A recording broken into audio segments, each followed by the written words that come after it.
Crosspoint volunteer teams, Micah here. And in this series we call First Impressions, we're going to discuss how important the first impression is to a guest or newcomer. It could be the deciding factor of whether someone returns to Crosspoint and ultimately becomes a part of our community.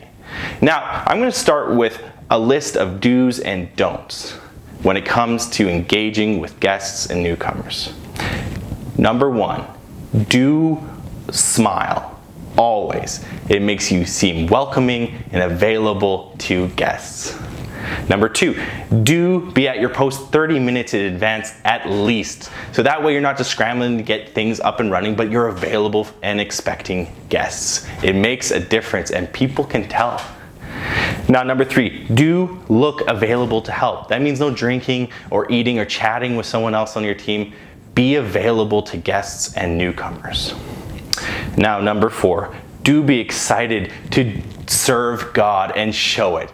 You are here for a reason, and we want to communicate that reason to our guests and newcomers. Now, we also want to make sure that you do make yourself visible and available. Whatever that means in your situation, go above and beyond to be available to people who need you so you can connect in a meaningful way. Now, do return to your original post to say goodbye after the gathering. It's important that we not just say hello, but we say goodbye. That takes great care, and it sends a message that we care about our guests and our newcomers. Do things like open the door for someone, or help them carry something, or help them find where they're going rather than just giving them directions. Be their guide in their worship experience on that weekend. Now, it's important to do read body language and be respectful of people's personal space. We make no assumptions. Body language sends a signal what people need to us, and we want to respect that. Now, do be naturally warm, but don't overdo it. We'll talk about that later. And finally, do ask, how long have you been coming? That's a very tactful way to spark up a conversation with a guest or newcomer that you do not know. Now, let's talk about don'ts, things that we should avoid. First, don't have anything in your hands when you serve, such as coffee or phone or a coat or a purse. That sends a signal to guests and newcomers that you're not available and you're too busy for them. Don't do that.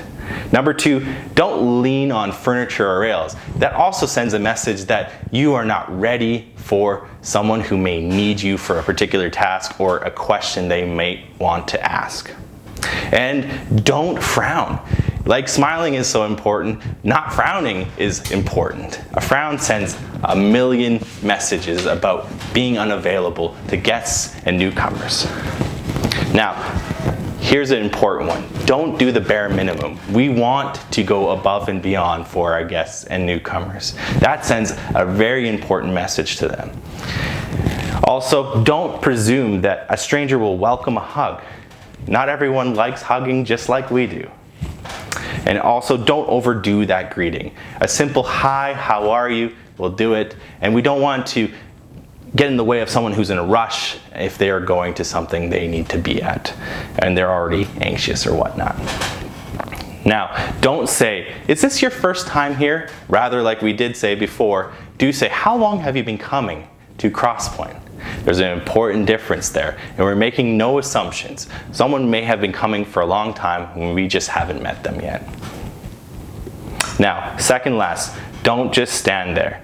There is a short time and window and opportunity to engage with guests and newcomers. Let's use that time well. And finally, don't forget to tidy up in the areas where you serve.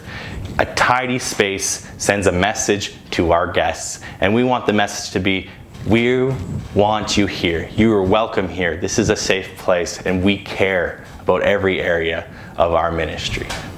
Now, that is our section on do's and don'ts when it comes to first impressions. We couldn't do it without you. That impression matters.